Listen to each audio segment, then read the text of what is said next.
My name is Clara, and the story I'm about to tell you begins 2 years after I married Ethan. Our love story was like a fairy tale at the start. We met at a summer music festival. I remember dropping my drink, and when I looked up, there he was offering me his. His smile was genuine, his eyes sincere. It felt like one of those moments when you just know. "Need a hand?" he had asked, pointing at the spilled drink on the ground. I had laughed, feeling embarrassed. Looks like I do. We talked for hours that night. From our favorite movies to our shared love of hiking, it felt like we'd known each other forever. By the end of the festival, Ethan and I were inseparable, and within a year, we were married. However, life has a way of bringing challenges. For us, that challenge came in the form of Ethan's family, particularly his mother, Mrs. Mason, and his sister, Lila. I moved into the family home after the wedding. It was Ethan's idea. He said it would help us save for our own place. I was hesitant, but eventually agreed. At first, Mrs. Mason seemed welcoming, but as days turned into weeks, her true nature began to show. Every decision I made, whether it was about the house, Ethan, or even the smallest things like what to cook, was met with criticism. "Ethan doesn't like spicy food," she would remark when I tried making a new recipe. It felt odd because Ethan and I had shared spicy dishes on many of our dates. "Did you know that, Clara?" Lila would often chime in through Skype from Hawaii, her tone always condescending. "You should pay more attention to what my brother likes." Even when they were not together, Lila and Mrs. Mason seemed to be on the same team, always pointing out what they felt I was doing wrong. Ethan, on the other hand, was often caught in the middle. I expected him to stand up for me, but he rarely did. Most times he chose to stay quiet, which felt like a betrayal. One evening after dinner, I tried discussing it with him. "Ethan, do you notice how your mother and Lila treat me?" He looked uncomfortable, shifting in his seat. "They're just looking out for me, Clara. They want the best for me." I felt a lump in my throat. "And am I not the best?" He sighed, avoiding my eyes. "It's not that. They just need time to get used to you." But time wasn't helping. As days went by, I felt more like an outsider in my own home. I missed the days of the music festival, where the promise of love felt so strong. Home, here amidst the walls of the Mason family house, our foundation was shaking, and I wasn't sure how long I could hold on. The only solace I found was in Ethan's grandfather, Joe. He was kind and always had a listening ear. Whenever things got tough, I would think of him and feel a bit better. But the real test of our relationship was just around the corner, and it came in the form of an invitation to Hawaii. Little did I know that this would be the tipping point, forcing me to take drastic measures. Upon finding the beautifully adorned envelope, a surge of excitement coursed through me. The idea of a brief respite in Hawaii seemed like a dream. I quickly opened it, and the words "You're invited" gleamed in golden letters. It was an invitation to Grandpa Joe's 80th birthday. The prospect of spending time with Grandpa, who always showed me kindness, filled me with hope. Just as I was getting lost in the details of the invitation, Ethan entered. "What's that?" he asked, not even bothering to hide the hint of annoyance in his voice. "It's an invitation from your grandfather. He's celebrating his 80th birthday in Hawaii," I replied, trying to gauge his reaction. Ethan took a quick glance. "Oh, that. Lila mentioned it." His tone caught me off guard. "She did? Why didn't you tell me?" He shrugged, dismissing the matter. Must have slipped my mind. The phone suddenly rang, its shrill tone piercing the room. Before I could answer, Ethan grabbed it. I could hear Lila's voice, sharp and demanding.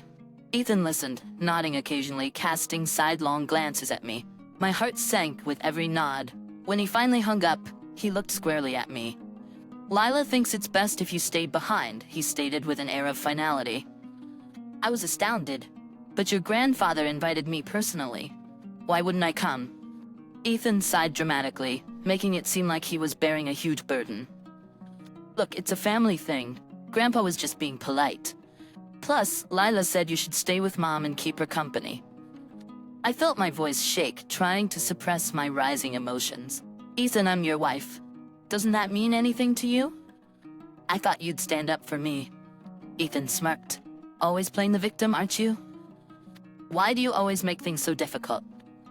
I felt tears pricking my eyes, my voice barely above a whisper. because I thought I meant something to you." He laughed, a cold, dismissive laugh that cut deeper than any words could. "You think too much." It was clear to me then. My place in this family, or lack thereof, wasn't just Lila or Mrs. Mason's doing. Ethan was part of the problem. He was more than happy to let me bear the brunt of their disdain, to be their scapegoat, to keep the peace for himself. The invitation that had once promised a fresh start now felt like a cruel joke. I was alone in this, and if I was going to find my place or escape from this trap, it would be on my own terms. The days following the revelation about the trip were thick with tension. I busied myself with work and chores, trying my best to stay out of trouble. The hurt was still fresh, and every encounter was a painful reminder of my place, or lack thereof, in the family. Ethan was unusually quiet around me. Every time our paths crossed, he'd avoid eye contact, his guilt evident. But it wasn't guilt that would change anything. He was just uneasy about the confrontation. One evening, while Ethan was out and Mrs. Mason was in her room, I decided to pack for them. Call it a wife's duty, or maybe I was just trying to prove something to myself. Either way, I felt it was something I needed to do. I meticulously folded their clothes, making sure everything was in order. The Hawaii trip was supposed to be a joyful occasion, and even if I wasn't going, I wanted to make sure they had everything they needed. It was a silent way of showing that despite everything, I was still trying to be a supportive wife. As I was zipping up Ethan's suitcase, I noticed that it was strikingly similar to mine. Same size, same color, same brand. A mischievous idea began to form. I could switch the suitcases. Ethan's had all the important travel documents for him and Mrs. Mason.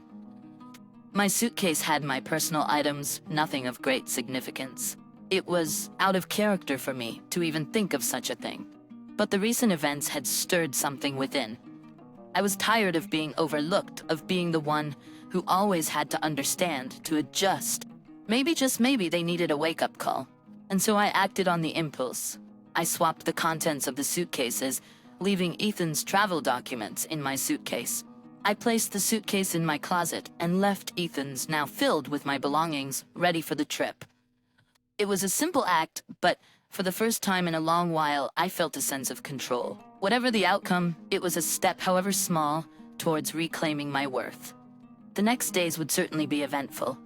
The morning sun streamed through the bedroom window, casting a soft golden hue across the room. I stretched, feeling surprisingly refreshed, despite the weight of the recent events. As I sat on the bed, the reality of the suitcase switch began to sink in. I had done something bold, something completely out of character, and it gave me an unfamiliar sense of empowerment. As I sipped my morning coffee, my thoughts shifted to what would come next. Ethan and Mrs. Mason were scheduled to leave in a few days, and I had effectively blocked their plans. They would realize the switch at the airport, and the fallout would be significant. But was that enough? As these thoughts circled, my phone buzzed. It was Jessica, my close friend from university days. We had lost touch over the years, but our bond was one that time couldn't erode. "Hey, long time no chat. How have you been?" Minutes later, my phone rang. "Clara? What's going on? You sound serious." Jessica listened patiently as I narrated the events leading up to the suitcase switch. When I finished, there was a pause before she finally spoke. "Wow, Clara, I don't even know what to say. But I'm glad you did something about it. You've always been too nice." "Yeah, maybe too nice for my own good," Jessica continued. "You know, if you need a break, you should come over to my place. It's been ages since we caught up, and maybe some time away will do you good." The idea was appealing. "Are you sure? I wouldn't want to impose." "Nonsense, it'll be just like old times. Plus, I could use the company." A plan began to form in my mind. Not just a short-term plan to evade the immediate fallout of the suitcase switch, but a long-term one. A plan to take back control of my life. "Okay, Jess, I'll come. But I want to do more than just visit. I need a fresh start away from all this mess." "Absolutely, let's do it. We'll figure it out together." Over the next couple of days, I started preparing. Within the home office, I quickly secured my finances. Transferring funds and locking Ethan out of joint accounts was easier than I anticipated. The reality of it all made me feel empowered. No longer would I let Ethan or his family control any aspect of my life, including my finances. I packed my essential belongings, making sure to leave Ethan's and Mrs. Mason's things untouched. When everything was packed and set, I allowed myself a brief moment of reflection. I thought of the love Ethan and I once shared, the dreams we had built together. But as quickly as the memories surfaced, I shut them out. This was not the time to get emotional. Every step felt like a step towards freedom. The day of Ethan and Mrs. Mason's scheduled departure arrived. As they left for the airport, I wished them a safe trip, holding back a smirk. Once their car was out of sight, I quickly grabbed my bags and called a cab. As I looked at our home from the back seat of the cab, I felt a mix of emotions. There was sadness, of course, but also relief and hope. Hope for a new beginning, a life where I was in control. Jessica was waiting for me when I arrived at her apartment. We hugged tightly, two old friends reconnecting in the midst of chaos. "It's going to be okay, Clara," she whispered. I nodded. I know. It's a new chapter, and as the evening sun set, casting a beautiful orange glow across the city, I felt ready to face whatever came next. Once at Jessica's, I took a picture. I took a few hours to relax and catch my breath. The warmth of her welcome was just what I needed, a stark contrast to the coldness I had escaped. As evening approached, I remembered my phone, which I had purposely turned off. Curiosity and a bit of defiance prompted me to switch it on. Instantly, notifications began to pour in. Missed calls, voice messages, texts. The sheer number was overwhelming, but rather than feeling anxious or fearful, a profound sense of satisfaction took over me. Each notification was evidence of the panic and confusion I had left in my wake. The number of them, each one a testament to their disarray, filled my heart with joy and vengeful pleasure. Jessica, spotting the triumphant glint in my eye, asked, "All good?" I showed her the barrage of missed calls, and we both shared a laugh. "Better than good," I replied. "To new beginnings and finding your own path," Jessica toasted, raising her glass. I clinked mine against hers. "To finally living for myself," I toasted. Jessica and I were sprawled across her living room floor, with takeout boxes scattered around us, talking late into the night. We were sharing old stories, laughing at some of the mischief we got up to during our college days. It was comforting, and for a moment I felt like my old self again. The moment was short-lived. My phone, which I'd left on the coffee table, began to ring. The screen showed Ethan's number. I hesitated for a moment, then picked it up. Jessica gave me a reassuring nod. "Hello?" I said cautiously. "Where are you?" Ethan's voice boomed from the other side. His tone was a mix of anger and desperation. "I'm safe, Ethan," I replied calmly, deliberately avoiding answering his question. "What have you done?" He yelled, "Mom's crying. We missed the flight, and you just disappeared." I did what I had to do for myself. I said firmly, "This isn't like you. You're acting crazy." "Why are you doing this?" he exclaimed. I took a deep breath, reminding myself to remain calm. "This is the result of the choices you and your family made, Ethan. I've been feeling trapped, ignored, and mocked. When your sister told me not to come and you didn't stand up for me, that was the last straw." Ethan scoffed. "You're blowing this way out of proportion. It was just a family reunion." I could feel the anger bubbling up inside me. "It's not just about the reunion, Ethan. It's about respect. You never took my side. You never protected our relationship from your family's judgments. You laughed at my feelings. That reunion was just a representation of how little you value our relationship." I could hear his mother's voice in the background, shouting, "Ask her where our documents are. We need them." Ethan tried to keep his voice calm, though I could hear the strain. "Look, just come back home. We can sort this out." I replied, "It's not that simple anymore, Ethan. I need space to think, to decide what's best for me." With that, I ended the call. I turned off the phone. Jessica motioned for the phone. Surprised, I handed it to her. "Ethan," she began, her voice firm. "Listen carefully. She's safe, and she's with friends who care about her. You need to respect her decision and give her some space." "They're in the house," I interjected. "Exactly where you left them. But maybe next time you'll double-check things for yourself." With that, I ended the call. I turned off the phone, just to be sure no more interruptions would come through. Jessica sighed and wrapped an arm around my shoulders. "It's gonna be okay. You're strong and you're not alone." I smiled weakly. "Thanks, Jessica. I just wish it didn't have to be this way." She squeezed my shoulder. Sometimes life pushes us in ways we never expected, but it leads to better things.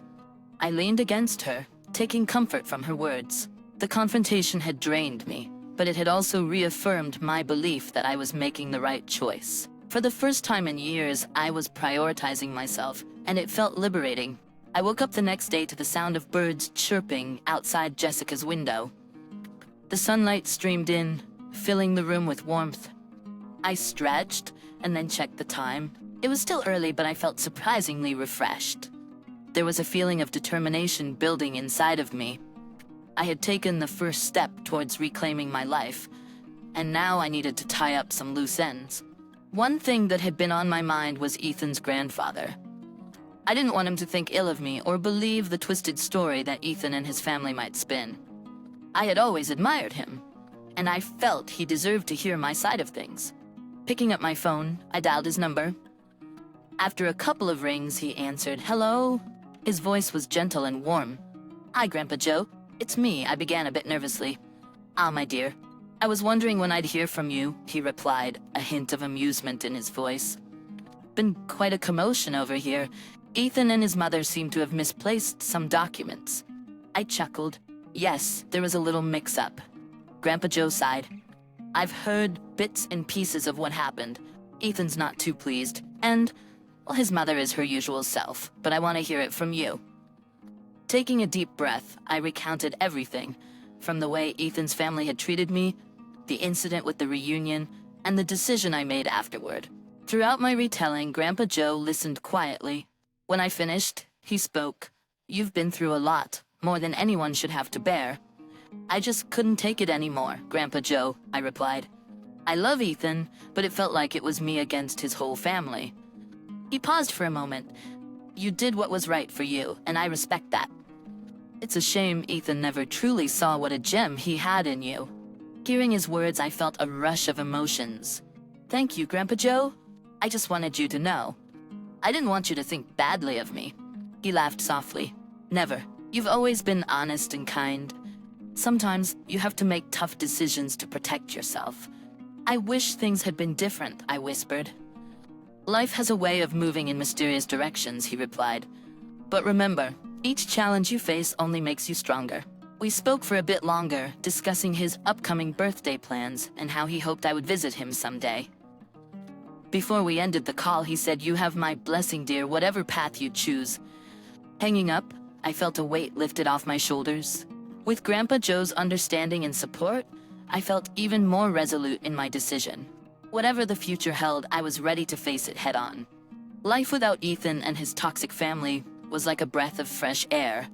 It was as if I had been underwater for so long that I had forgotten what it felt like to simply breathe. Every morning I woke up with a sense of purpose and joy. I no longer had to tiptoe around or constantly be on guard, dreading the next insult or confrontation. With each passing day, my self-worth grew. I started seeing a therapist who helped me understand that I deserved better. As weeks turned into months, my strength was evident, not just to me, but to those around me. Friends commented on how my eyes sparkled differently, and even acquaintances noticed the bounce in my step. But the most significant change was internal. No longer was I consumed by anger or the desire for revenge. Instead, a sense of peace settled in. I had reclaimed my life. Each day was an opportunity to rediscover who I truly was, without the shackles of demeaning relationship. One evening, as I was settling in with a book, my phone buzzed. I picked it up and saw a message from Grandpa Joe. "Stay strong," it read. "You're doing better than you know." Grandpa Joe had become an unlikely pillar of support during my transition. His decision to change his will was a statement, but his continued messages and calls were a testament to his belief in me. Despite our limited past interactions, he became someone I could confide in. He shared stories of his youth, his struggles, and how he overcame them. Each tale was a lesson, a beacon guiding me through my journey. Soon I embarked on new ventures.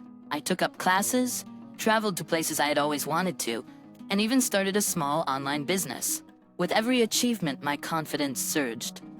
Grandpa Joe once told me, "Life has a way of balancing things out. You've seen the rough tides. Now it's time for calm waters." And he was right. The past was behind me, and the future looked brighter than ever. The road ahead was filled with endless possibilities, and I was ready to embrace them all.